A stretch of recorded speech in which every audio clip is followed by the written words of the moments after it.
Good evening. Ivalti current affairs.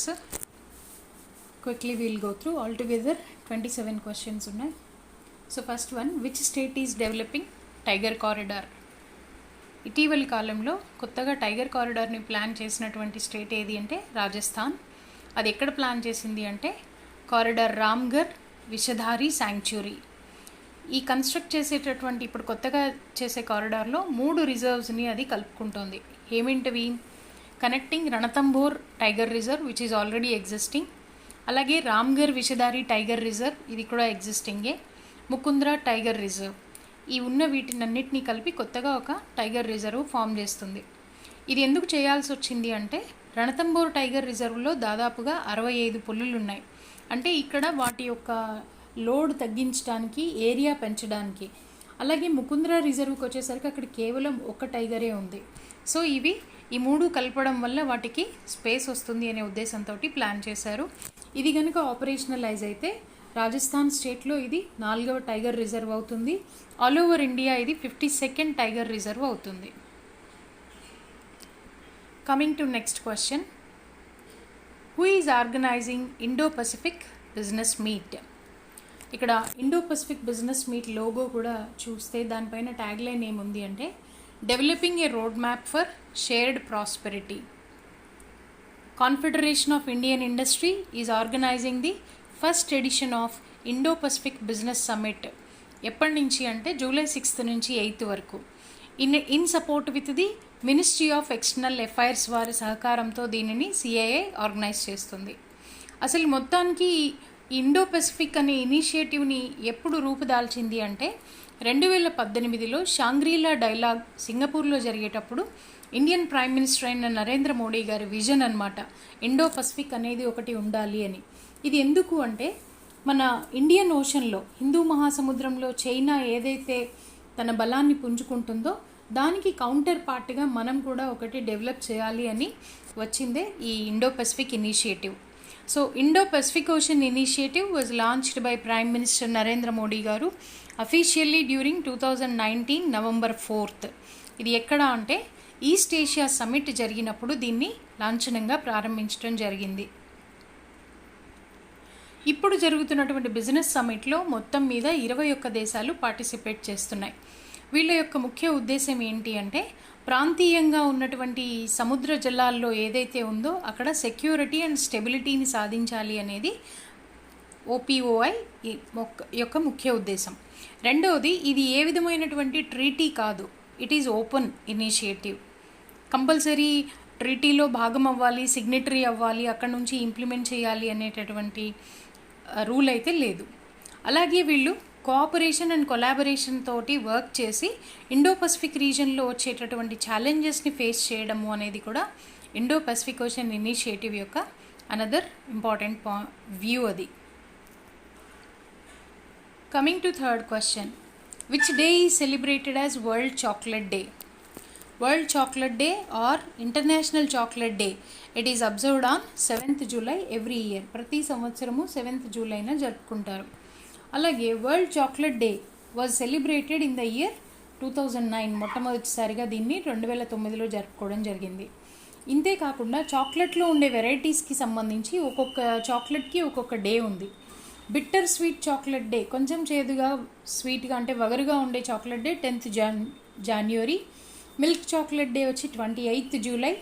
White chocolate day వచ్చి 22nd September. Chocolate covered anything అంటే దాని లోపల nuts, fruits ఏదైనా కలిపిన చాక్లెట్కి డెసిగ్నేటెడ్ డే వచ్చి 16th December is the chocolate day. Next question, which e-commerce giant is eliminating plastic packaging? So Flipkart అనేది Bengaluru based e commerce portal ఇది. వీళ్ళు 2019లో కమిట్ చేసుకున్నారు. ఏమని అంటే సింగిల్ యూజ్ ప్లాస్టిక్స్ని ప్యాకేజింగ్కి అవాయిడ్ చేయాలి, పేపర్ మేడ్ తోటి, అలాగే ఈ అట్టపెట్టెలు ఉంటాయి కదా వాటి పీసెస్ తోటి ప్యాకింగ్ చేయాలి అని చెప్పి, బయోడిగ్రేడబుల్ ప్రోడక్ట్స్ తోటే ప్యాకింగ్ చేయాలి, but we have to eliminate plastic అనేటటువంటి కమిట్మెంట్ 2019లో తీసుకున్నారు. 2021కి వాళ్ళు సాధించారు. అలాగే ఫ్లిప్కార్ట్కి ఇంకొక టార్గెట్ కూడా ఉంది. ఏంటి అంటే 2030 నాటికి తన ఆపరేషన్స్ అన్నింటిలో కూడా ఎలక్ట్రికల్ వెహికల్స్ని యూజ్ చేయాలి అనేది one more target Flipkart has set for it self. ఇంకొకటి ఏంటి అంటే తన ప్యాకేజింగ్కి వాడే మెటీరియల్ కోసం డీఫారెస్టేషన్ అనేది ఎక్కడా జరగకూడదు. డీఫారెస్టేషన్ జరగకూడదు అంటే they need to have a recycling method, reuse and recycle మెథడ్స్ని అడాప్ట్ చేసుకోవాలి. సో అందుకే ఏమంటుందంటే Flipkart, it is complying with the extended producers responsibility. ఎవరైతే ఒక వస్తువుని ఉత్పత్తి చేస్తారో ప్రొడ్యూసరు, చివరికి దాని యొక్క వేస్ట్ మెటీరియల్ని కలెక్ట్ చేసుకుని రీసైకిల్ అండ్ రీయూజ్ చేయాల్సిన రెస్పాన్సిబిలిటీనే ఏమంటాము అంటే extended producer responsibility. And Flipkart is one such institution which is complying with the EPR norms అని చెప్పారు.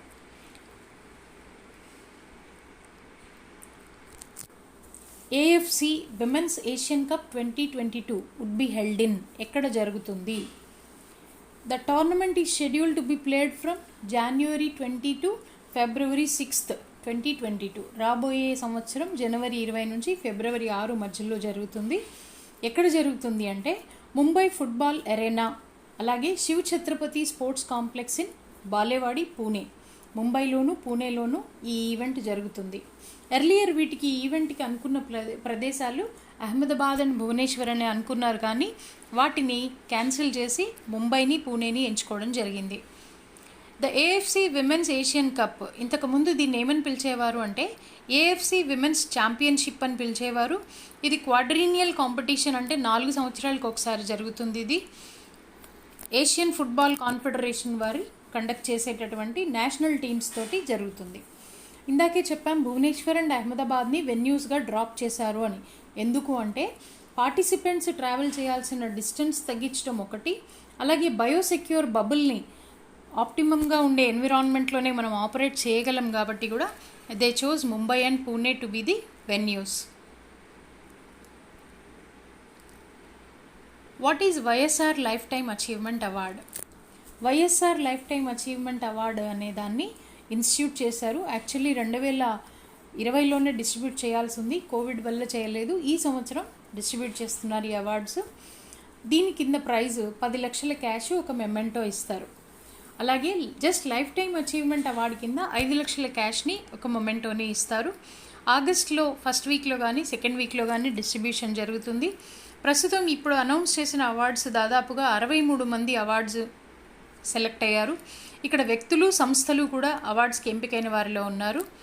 8 ఆర్గనైజేషన్స్, 11 మంది రైతులు, 21 మంది కళాకారులు, 7 రచయితలు, 8 మంది జర్నలిస్టులు, 8 మంది కోవిడ్ వారియర్స్, అంటే ఈ మెడికల్ అండ్ హెల్త్ వింగ్ నుంచి సెలెక్ట్ చేసుకున్న వాళ్ళకి ఈ అవార్డ్స్ని సెలెక్ట్ చేయడం జరిగింది. What are key findings of Greenpeace India report 2021? Greenpeace India report 2021 కున్న టైటిల్ ఏంటి అంటే behind the smoke screen.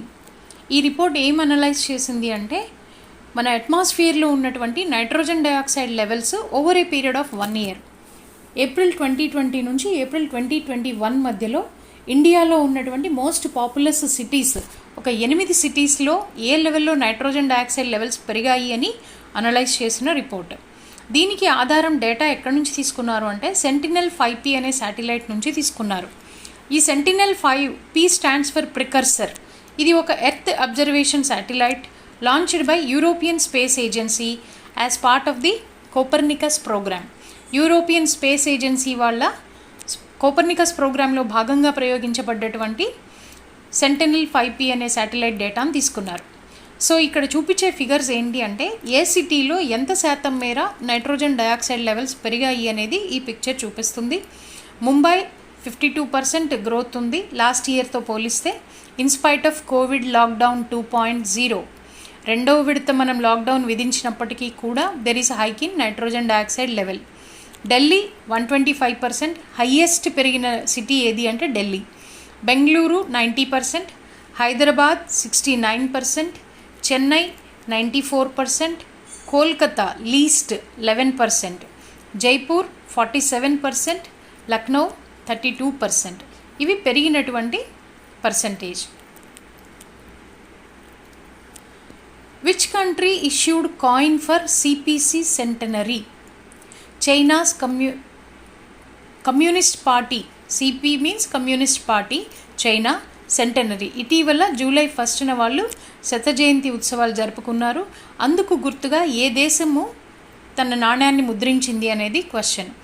Sri Lanka has issued a commemorative coin marking the centenary of the Chinese communist party. China communist party శత జయంతి ఉత్సవాలకి గుర్తుగా శ్రీలంక తన 2 నాణ్యాలని ముద్రించింది. It has minted 2 coins in gold and silver in connection with the party's 100th anniversary and 65 years of Sri Lanka China relations. ఒక coin ఏమో శత జయంతి ఉత్సవాలకి గుర్తుగా, మరొక కాయిన్ ఏంటి అంటే చైనా శ్రీలంక మధ్య ఉన్న బంధానికి 65 సంవత్సరాలు నిండిన సందర్భంగా ఇంకొక కాయిన్ని గుర్తించడం జరిగింది. One of the coins of Lankan rupee 1000 denomination, 1000 అనేటటువంటి శ్రీలంక రూపీ డినామినేషన్ మీద వర్డ్స్ ఏముంటాయి అంటే కమ్యూనిస్ట్ పార్టీ ఆఫ్ చైనా అని సింహళ భాషలోను, తమిళ్ మరియు ఇంగ్లీష్ భాషలలో ఉంది. అలాగే ఇయర్స్ 1921 to 2021 అని గుర్తించబడి ఉంటుంది. Along with the anniversary year 100. So ఆ కాయిన్ మీద ఏమేమి ఉంటాయి? డినామినేషన్ 1000 ఉంటుంది, కమ్యూనిస్ట్ పార్టీ ఆఫ్ చైనా అని 3 భాషల్లో ఉంటుంది, సింహళ, తమిళ, ఇంగ్లీష్ భాషల్లో ఉంటుంది, సంవత్సరము 1921 నుంచి 2021 అని రాసి ఉంటుంది, ప్లస్ 100వ సంవత్సరాన్ని కూడా గుర్తించడం జరిగింది ఆ కాయిన్ మీద.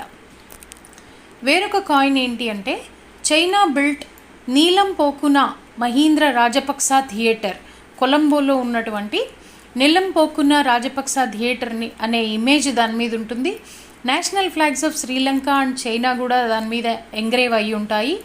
వర్డ్స్ ఏముంటాయంటే Sri Lanka China 65 years and year 2022 అని ఇన్స్క్రైబ్ అయి ఉంటుంది కాయిన్ పైన.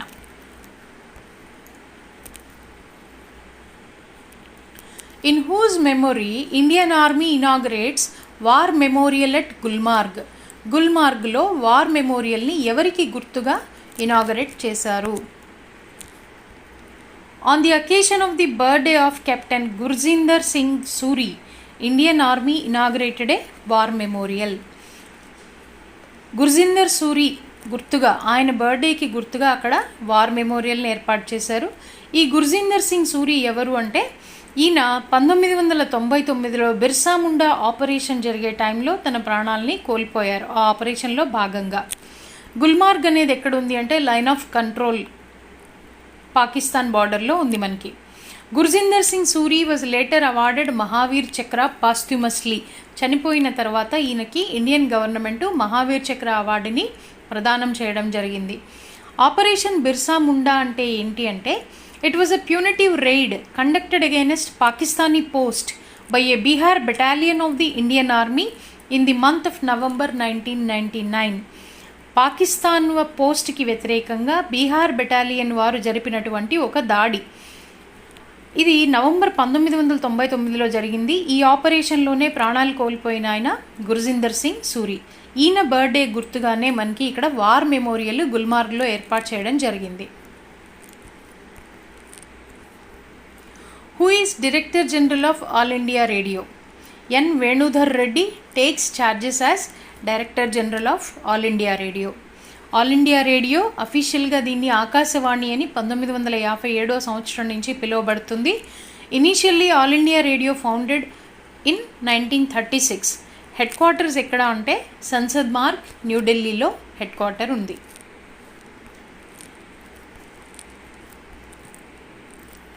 What is mandate HQ? Mandate HQ అంటే ఏంటి? It is a payment interface that will help card issuing banks to enable recurring payments for their customers. ఇది పేమెంట్కి ఉపయోగపడేటటువంటి ఒక interface. Banks తన కస్టమర్స్కి ఏవైతే రికరింగ్ పేమెంట్స్ చేయాలో అవి వీటి ద్వారా చేయొచ్చు. సో మ్యాండేట్ హెచ్క్యూని ఎవరు లాంచ్ చేశారు అంటే Razorpay in collaboration with Mastercard. Razorpay and Mastercard కలిపి లాంచ్ చేసిందే మ్యాండేట్ హెచ్క్యూ. రేజర్ పే అనేది ఎప్పుడు స్టార్ట్ అయింది అంటే 2013లో అది స్థాపించబడింది. CEO Harshil Mathur. Razorpay head quarter Bengaluru. Mastercard head quarter వచ్చి New York, United States. Mastercard president వచ్చి మైకెల్ మీబాక్.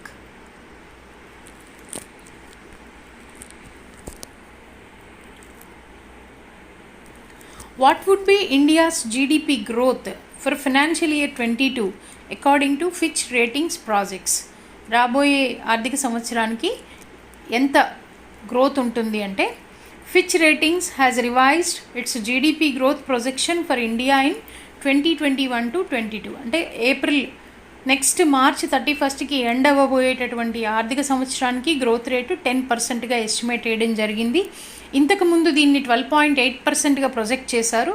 ప్రస్తుతం ఉన్న పరిస్థితుల దృష్ట్యా దీన్ని 12.8 నుంచి 10%కి రివైజ్ చేయడం జరిగింది. ఫిచ్ రేటింగ్స్ ఇన్కార్పొరేటెడ్, ఇది అమెరికన్ క్రెడిట్ రేటింగ్ ఏజెన్సీ. ప్రపంచంలో ఉన్న 3 ముఖ్యమైన క్రెడిట్ రేటింగ్ ఏజెన్సీల్లో అతిపెద్ద వాటిల్లో ఇదొకటి. మిగిలిన 2 ఏంటి అంటే Moody's and Standards and pores.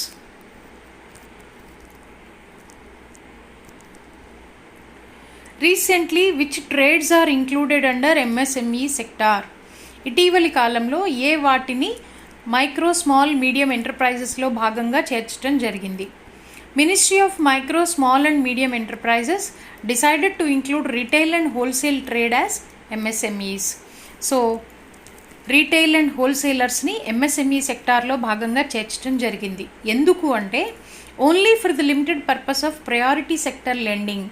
బ్యాంకులు ఇచ్చే రుణాలలో 40% ఏవైతే ముఖ్యమైన రంగాలకి, అగ్రికల్చర్ వాటికి ఇస్తున్నారో అలా ఎంఎస్ఎంఈ రంగానికి కూడా ఇస్తుంది. కాబట్టి సో ఈ రీటైలర్స్ అండ్ హోల్సేలర్స్ని ఎంఎస్ఎంఈ గ్రూప్లో చేర్చడం వల్ల బ్యాంక్ నుంచి లోన్ వీళ్ళకి అందుతుంది. These retail and wholesale traders can now register on Udyam registration portal. ఈ పోర్టల్ని ఎంఎస్ఎంఈలు రిజిస్ట్రేషన్ కోసం ఉద్దేశించబడ్డటువంటి పోర్టల్. దానిలో వీళ్ళు కూడా నమోదు చేసుకోవచ్చు. Wholesale and retail trade and repair of motor vehicles and motorcycles, ఇది కూడా included in MSME. Wholesale trade except for motor vehicles and motorcycles, అలాగే retail trade except for motor vehicles and motorcycles. ఇవన్నీ కూడా ఉద్యమ్ పోర్టల్లో నమోదు చేసుకోవచ్చు. Recently which ministry is created by the government? కొత్తగా ఒక విభాగాన్ని, మినిస్ట్రీని క్రియేట్ చేయడం జరిగింది. అది ఏంటి?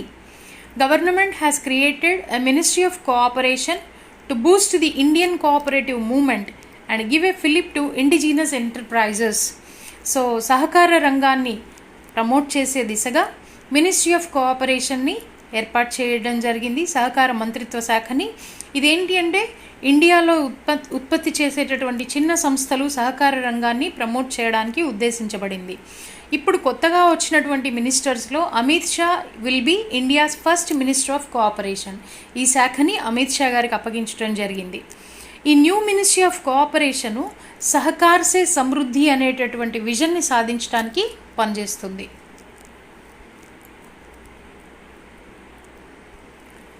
Which city is known as jasmine capital of India? అసలు ఇప్పుడు దీని గురించి ఎందుకు చర్చ జరిగింది అనేది చూద్దాం. Geographical indication certified Madurai Malli and other traditional flowers such as button rose, lily, chamanthi and marigold were exported today means 8th July, ఈరోజే ఎక్స్పోర్ట్ అయింది. ఎక్కడికి? అమెరికా అండ్ దుబాయ్కి ఎక్స్పోర్ట్ అయ్యాయి ఫ్రమ్ తమిళనాడు నుంచి అమెరికాకి, దుబాయ్కి జియోగ్రాఫికల్ ఇండికేషన్ ఉన్నటువంటి మదురై మల్లెలు, వాటితో పాటుగా లిల్లీ, చామంతి, బంతి, గులాబీలు ఎక్స్పోర్ట్ అయ్యాయి. So Madurai is known to be the jasmine capital of India. గత సంవత్సరంలో ఇక్కడి నుంచి ఫ్రెష్ ఫ్లవర్స్ ఎక్స్పోర్ట్ అయిన వాటి విలువ ఎంత అంటే 66.28 కోట్లు ఇండియా నుంచి ఎగుమతి అయినటువంటి పువ్వుల విలువ. ఏ దేశాలకు ఎగుమతి చేయబడ్డాయి అంటే America, United Arab Emirates and సింగపూర్కి. దీనిలో స్పెషల్గా తమిళనాడు నుంచి మాత్రమే ఎగుమతి అయినటువంటి ఫ్లవర్స్ ఎంత వర్త్ అంటే 11.84 crores worth product exported from different airports of Tamil Nadu like Chennai, Coimbatore and Madurai.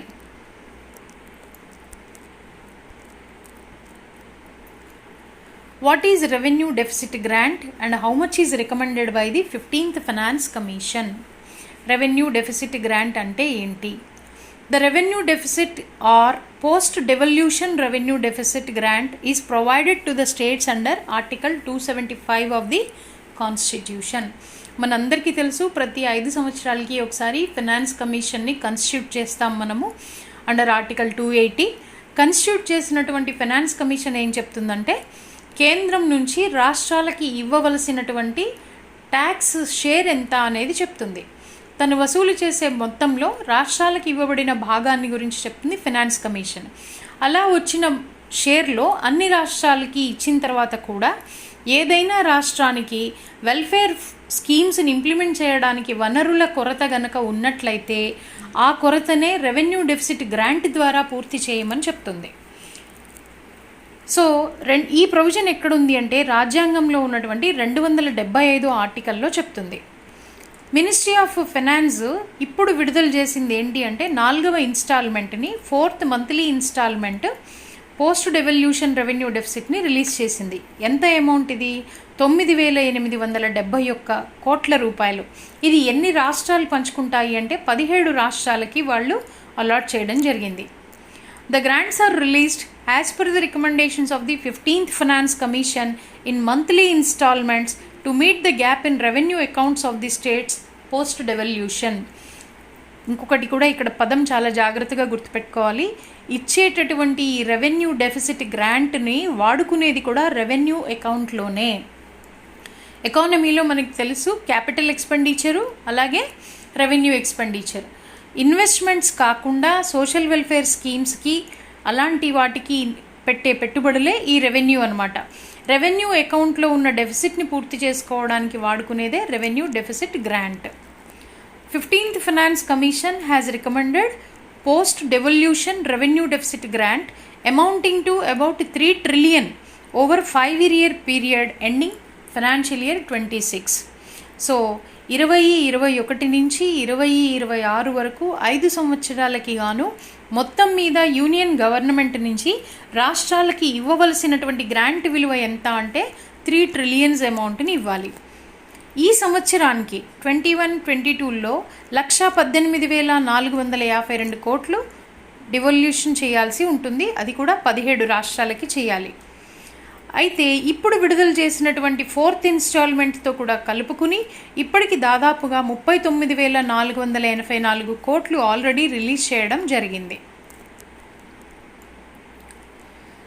What is white flag campaign and black flag campaign? ఇది మలేషియన్ కంట్రీకి సంబంధించినవి రెండు కూడా campaigns.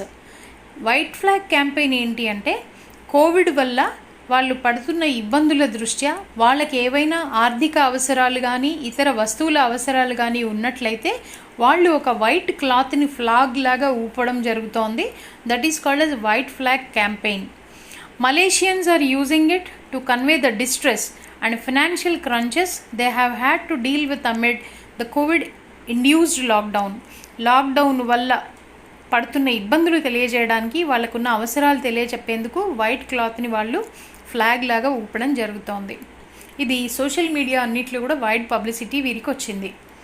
Along with the white flag movement మలేషియాలోనే బ్లాక్ ఫ్లాగ్ మూమెంట్ కూడా ఒకటి జరుగుతుంది. ఇది దేనికి ఉద్దేశించింది అంటే to express dissatisfaction with the Malaysian government. ప్రభుత్వం పట్ల తమకున్న అసంతృప్తిని తెలిపేందుకు చేస్తున్నదే బ్లాక్ ఫ్లాగ్ మూమెంట్ అన్నమాట.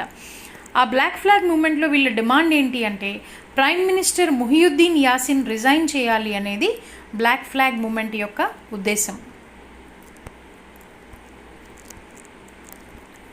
What is operation Khukri? Operation Khukri అనేది ఏంటి అంటే ఇది ఒక బుక్. దీన్ని పబ్లిష్ చేస్తున్న వారు ఎవరు అంటే పెంగ్విన్ ర్యాండమ్ హౌస్ వారు పబ్లికేషన్ చేస్తున్నారు. ఆ బుక్ టైటిలే operation Khukri. The story behind the Indian Army's most successful mission as part of the United Nations. Operation Khukri పుస్తకం ద్వారా తెలియచెప్పేది ఏంటి అంటే most successful mission which was carried out by the Indian army అనే స్టోరీని మనకు చెప్పబోతున్నారు. It narrates the first-hand account of the historical event which took place on July 13th to 16th, 2000. 2000 సంవత్సరంలో జూలై 13-16 మధ్యలో జరిగినటువంటి వివరాల్ని స్వయంగా ఆ ఈవెంట్ని నడిపిన ఆయనే మనకి నేరేట్ చేయబోతున్నారు కాబట్టి this is called first hand account అన్నాం. ఆ వ్యక్తి ఎవరు అంటే major general Rajpal Punia who led the United Nations mission in Sierra Leone, West Africa from the front. co-wrote it with his daughter Damini. So ఈ ఈవెంట్కి హీరో ఎవరు అంటే మేజర్ జనరల్ రాజ్పాల్ పూనియా. ఈయన అప్పట్లో సియర్రా లియోన్ అనే కంట్రీలో వెస్ట్ ఆఫ్రికాలో ఈ మిషన్ని లీడ్ చేసినటువంటి మేజర్ జనరల్. ఈయన తన అనుభవాల్ని ఆయన కూతురు దామినితో కలిసి పుస్తకం రూపంలో రాయడం జరిగింది. ఈయనకి 2002లో యుద్ధ సేవా మెడల్ అనేది గౌరవ రాష్ట్రపతి గారితో అందించడం కూడా జరిగింది. పూనియా ఎవరు అంటే chief of staff head quarter Delhi, అప్పట్లో commanding officer of the 58th Gorkha rifles. ఆయన యునైటెడ్ నేషన్స్ మిషన్కి పంపబోయే టైంలో ఆయన commanding officer of the 58th Gorkha rifles regiment. ఈయనని సియర్రా లియోన్ పంపించారు. దేనికోసం పంపించారు అంటే అక్కడ ఉన్న తిరుగుబాటుదారులు ఒక 223 మంది UN పీస్ కీపర్ని బంధించడం జరిగింది. వాళ్ళని విడుదల చేయడం కోసమే ఈ టీంని పంపించడం జరిగింది. సో 13th జూలై 2021ని 21 సంవత్సరాలు పూర్తయినట్లుగా మనం గుర్తిస్తున్నాం. Who inaugurated the India Pavilion at the 74th Cannes Film Festival in July 2021? So 74th edition of Cannes Film Festival లో ఇండియా పెవిలియన్ని ఇనాగరేట్ చేసింది ఎవరు అంటే మినిస్టర్ ప్రకాష్ జవదేకర్ ఆయన. So the 2021 edition of the Cannes Film Festival kick-started from 6th July and will conclude on 17th July. July 6th మొదలైంది, 17th జూలైతో complete అవుతుంది. Union minister for information and broadcasting Prakash Javadekar on 6th July inaugurated the virtual India Pavilion at the 74th Cannes Film Festival. Cannes అనేది France దేశంలో ఉంటుంది కాబట్టి ఇక్కడ నుంచి వర్చువల్గా దీన్ని లాంచ్ చేశారు. Opened up a facilitation office to give approvals with a single clearance window.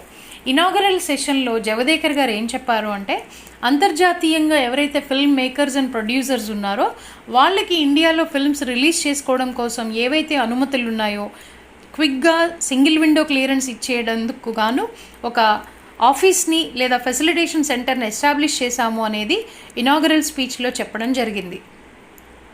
ఈ కేన్స్ ఫిల్మ్ ఫెస్టివల్లో ముఖ్య ఉద్దేశం ఏంటి అంటే this festival partners with other organisations and festivals to showcase documentaries that are in progress and are seeking funding to finish a part of their offshoot or post-production work.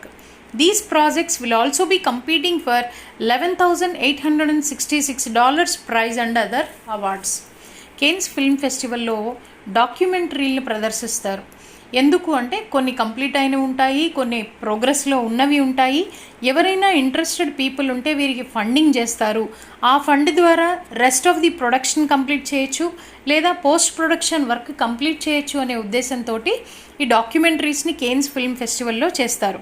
అలాగే ప్రదర్శించడంతో పాటుగా వీళ్ళు అవార్డ్స్కి కూడా పోటీ పడుతూ ఉంటారు. ఈ సంవత్సరము ఇండియా, నేపాల్ అండ్ బంగ్లాదేశ్, ఆఫ్ఘనిస్తాన్ నుంచి డాక్యుమెంటరీస్ కేన్స్ ఫిల్మ్ ఫెస్టివల్లో ప్రదర్శించబడుతున్నాయి. ఇండియా నుంచి ఎంపికైన డాక్యుమెంటరీ పేరేంటి అంటే 13 డెస్టినేషన్స్ ఆఫ్ ఎ ట్రావెలర్. దీనికి ప్రొడ్యూస్ చేసినటువంటి వారు ఎవరు అంటే పార్థాదాస్. పార్థాదాస్ అనే వ్యక్తి కలకత్తాకి చెందినతను. ఇతనిచే రూపొందించబడినటువంటి డాక్యుమెంటరీయే 13 డెస్టినేషన్స్ ఆఫ్ ఎ ట్రావెలర్. అలాగే భారతదేశం నుంచి మరొక 2 సినిమాలు అక్కడ కేన్స్ ఫిల్మ్ ఫెస్టివల్లో సైడ్ బార్స్లో డిస్ప్లేకి అవకాశం వచ్చినాయి. అవి ఏమేంటివి? ఇన్విజిబుల్ డెమాన్స్. ఇది ఎవరిది ఫిల్మ్ అంటే రాహుల్ జైన్. ఇన్విజిబుల్ డెమాన్స్ అనే film by Rahul Jain. A night of knowing nothing, ఈ మూవీ పాయల్ కపాడియాస్ మూవీ. ఈ 2 కూడా కేన్స్ ఫిల్మ్ ఫెస్టివల్లో సైడ్ బార్స్లో డిస్ప్లేకి అవకాశం పొందాయి. What is Maitri power project? Maitri super thermal power project with a capacity of 660 megawatts, 2 units అవి కోల్ ఫైర్డ్ పవర్ స్టేషన్, బొగ్గు ఆధారిత పవర్ ప్రాజెక్ట్స్. ఒక్కొక్క యూనిట్ కెపాసిటీ 660 మెగావాట్లు, అలాంటివి 2 యూనిట్స్ ఉన్నాయి. This project is being developed by Bangladesh India friendship power company. ఇది 2 దేశాలకి భాగస్వామ్యం ఉన్నటువంటి పవర్ ప్లాంట్. ఈ కంపెనీ ఎవరైతే ఉన్నారో వాళ్ళు కన్స్ట్రక్ట్ చేసే వాళ్ళ company name Bangladesh India friendship power company. Investment కూడా 50-50 joint project of the governments of Bangladesh and India. ఈ పవర్ స్టేషన్ ఎక్కడుంది అంటే బంగ్లాదేశ్లో ఉన్నటువంటి రాంపాల్ అనే ప్రాంతంలో ఉంది. Construction of the Maitri super thermal power 2017లో మొదలైంది, 2022కి పూర్తి అవుతుంది.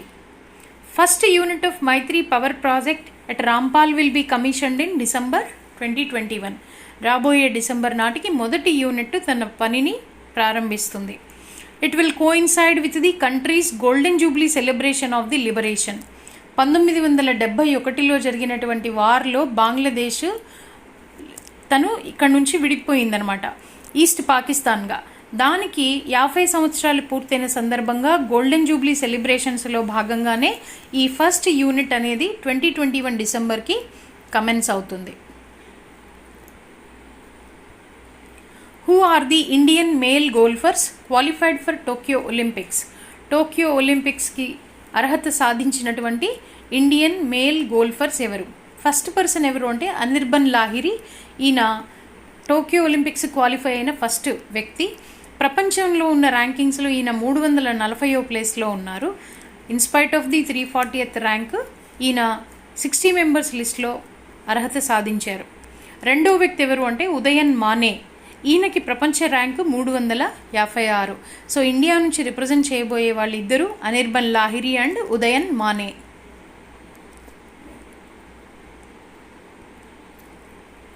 Which state is spotted on railway map recently? కొత్తగా రైల్వే మ్యాప్లో ఒక రాష్ట్రానికి చోటు దక్కింది. అది ఏది అంటే నార్త్ ఈస్టర్న్ స్టేట్ అయినటువంటి Manipur. Manipur debuts on India's railway map as a first passenger train enters state. ఇప్పటి వరకు కూడా మణిపూర్కి ఫస్ట్ పాసింజర్ ట్రైన్స్ లేవు స్వాతంత్రం వచ్చిన దగ్గర నుంచి కూడా. ఇప్పుడు ఫస్ట్ టైము అక్కడికి ఒక పాసింజర్ ట్రైన్ని పంపడం జరిగింది. A passenger train Rajdhani express from Assam's Silchar railway station reached Manipur's Vangaichungpao railway station for a trial run on July 2. July 2వ తేదీన ట్రయల్ రన్ జరిగింది. ఆ వచ్చిన ట్రైన్ పేరు రాజధాని ఎక్స్ప్రెస్. అస్సాంలో ఉన్నటువంటి సిల్చార్ రైల్వే స్టేషన్ నుంచి మణిపూర్లో ఉన్నటువంటి వైన్గాయ్ చున్పావ్ అనే రైల్వే స్టేషన్కి వచ్చింది. ఇది 11 కిలోమీటర్ల డిస్టెన్స్ని ట్రావెల్ చేసింది. అయితే ఈ ట్రైన్లో వచ్చిన వ్యక్తులు ఎవరు అంటే డిపార్ట్మెంట్ అఫీషియల్సే వచ్చారు. Which state announces financial aid for athletes? ఏ రాష్ట్రము తన ఒలింపిక్స్కి వెళ్ళేటటువంటి అథ్లీట్స్కి ఆర్థిక సహాయాన్ని ప్రకటించింది? Tamil Nadu chief minister M.K. Stalin has announced 5 lakh rupees financial aid to the 5 athletes who were selected to participate in the Tokyo Olympics. ఎవరైతే టోక్యో ఒలింపిక్స్కి ఎంపికయ్యారో 5 అథ్లీట్స్కి ఈ సహాయాన్ని ఆయన ప్రకటించారు. ఆ వ్యక్తులు ఎవరు అంటే ఎస్ ఆరోగ్య రాజీవ్ అండ్ నాగనాథన్ పాండి. వీళ్ళు 4x400 మీటర్ మెన్స్ రిలేకి సెలెక్ట్ అయ్యారు. Coming to women section, Revathi Veeramani, Subha Venkatesan, Dhanalakshmi Sekar. They got selected for 4x400 metre mixed relay team.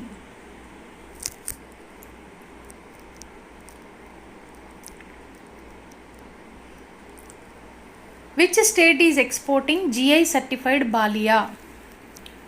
First shipment of geographical indication certified Bhalia variety of wheat was exported to Kenya and Sri Lanka from Gujarat. Gujarat అనే state నుంచి పంపబడ్డాయి. ఏ దేశాలకి అంటే కెన్యాకి, శ్రీలంకకి. ఈ పంపించినటువంటి గోధుమలకి geographical indication ఉంది. అంటే ఇవి ప్రత్యేకంగా ఒక ప్రాంతం నుంచి వారసత్వంగా తరతరాలుగా అక్కడ మాత్రమే ఉత్పత్తి చేయబడితే వాటికి ఇచ్చేదే జియోగ్రాఫికల్ ఇండికేషన్.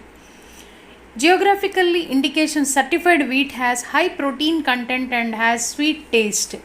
ఈ బాలియా వెరైటీ ఆఫ్ గోధుమలకు ఉన్న ప్రత్యేకత ఏంటి అంటే ప్రోటీన్ కంటెంట్ ఎక్కువ, వాటికి చాలా స్వీట్ టేస్ట్ ఉంటుంది. It is grown mostly across Bhal region of Gujarat. Bhalia అని వచ్చింది అంటే అక్కడ రీజియన్ పేరు కూడా భాల్ అనమాట. It is also grown in Ahmedabad, Kheda, Anand, Bhavnagar and Bharuch districts. గుజరాత్లో ఉన్న ఇతర ప్రాంతాల్లో కూడా దీని యొక్క సాగు ఉంది. The sweet variety is grown in rainfed condition without irrigation and cultivated across 2 lakh hectares of agricultural land in Gujarat. ఇవి కేవలం వర్షాధారిత పంటగా పండించబడుతుంది. దీనికంటూ నీటిపారుదల అవసరం లేదు. దాదాపుగా 2 లక్షల హెక్టార్లు ప్రాంతంలో ఇది కల్టివేట్ చేయబడుతుంది. Bhalia variety of wheat received GI certification in July 2011. కరెక్ట్గా 10 సంవత్సరాల క్రితం 2011లో దీనికి జిఐ సర్టిఫికేషన్ గుర్తింపు లభించింది. Registered proprietor of GI certification is Anand agricultural university in Gujarat. ఎవరికి ఇచ్చారు అంటే ఆనంద్ అగ్రికల్చరల్ యూనివర్సిటీకి సర్టిఫికేషన్ ఇవ్వడం జరిగింది. What are the highlights of news on AIR radio live stream global rankings? News on AIR ఇవి ఏంటి అంటే రేడియో లైవ్ స్ట్రీమ్స్, ఇన్స్టంట్గా మెసేజెస్ వచ్చేస్తాయి. ఇవి ప్రపంచంలో ఉన్నటువంటి లైవ్ స్ట్రీమ్స్కి గ్లోబల్ ర్యాంకింగ్స్ ఇచ్చారు. ఎవరెవరు ఏ ఏ ర్యాంక్స్లో ఉన్నారు అనేది చూద్దాం. In the ranking Fiji has jumped from 5th position to 2nd. Fiji దేశానికి చెందినటువంటి రేడియో 5th ప్లేస్ నుంచి 2ndకి వచ్చింది. Saudi Arabia again made place in top 10. Kuwait and Germany are new entrants. కొత్తగా ఈ ర్యాంకింగ్స్లోకి వచ్చిన దేశాలు Kuwait and Germany. France and New Zealand did not make it to top 10. Top 10 దేశాలకి రాలేకపోయినవి ఫ్రాన్స్ మరియు New Zealand. United States still maintains its ranking at 1. First place వచ్చింది US. All India Radio's Telugu and Tamil live stream services are popular in United States. అమెరికాలో ప్రసిద్ధి చెందినటువంటి All India Radio ఏవేవి అంటే Telugu and Tamil live streams. All India Radio Punjabi service is popular in United Kingdom. In global rankings of top AIR streams excluding India, AIR news 24/7 has moved 1 position up from 7th to 6th. Air All India Radio news 24/7 అనేది 7వ rank నుంచి 6వ స్థానానికి చేరుకుంది. అలాగే air Tamil has slipped from spot 6 to 10. All India Radio Tamil తన స్థానాన్ని 6వ ర్యాంక్ నుంచి 10వ స్థానానికి జారింది. Which country fines internet giants in anti monopoly cases? Internet వ్యవస్థలో మోనోపొలీని నిషేధించేందుకు గాను వాటిపైన ఫైన్ విధించిన దేశం ఏది? It is China. China fined Alibaba and Tencent. ఆ ఇంటర్నెట్ సంస్థలు ఏంటవి అంటే అలీబాబా అనేటటువంటిది ఒకటి, టెన్సెంట్ అనేది, ఈ రెండిటి మీద కూడా చైనా ఫైన్ విధించింది.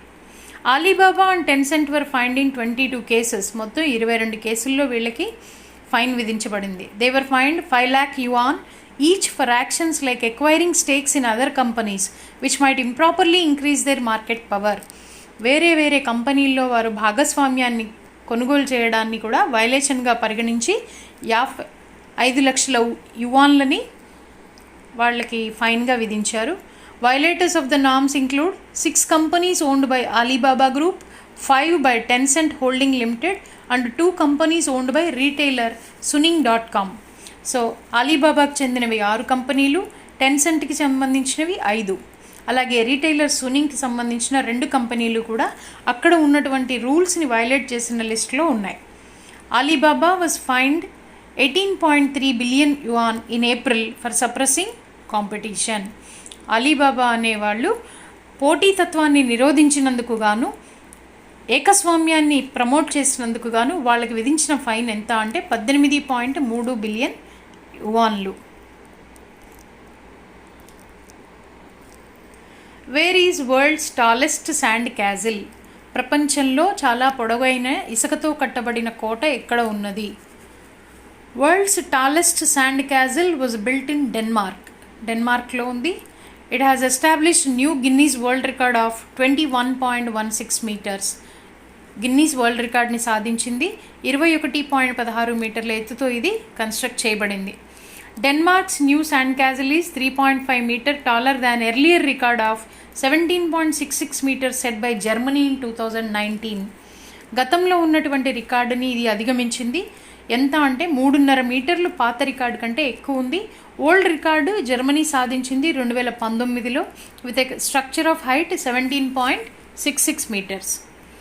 It is highly decorated monument in small seaside village called as Blokhus. డెన్మార్క్లో ఉన్నటువంటి బీచ్ విలేజ్ ఇది బ్లాకస్.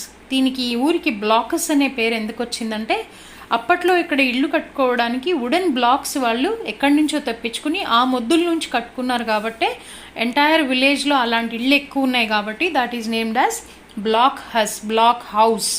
Short cut is Blokhus. It was made up of 4,860 tons of sand and is reminiscent of a pyramid. 4860 టన్నుల ఇసుకతో కట్టారు. ఇది ఒక pyramid షేప్లో కట్టడం జరిగింది. This is the image of that tallest sand castle of Denmark. Thank you. Hope you enjoyed it.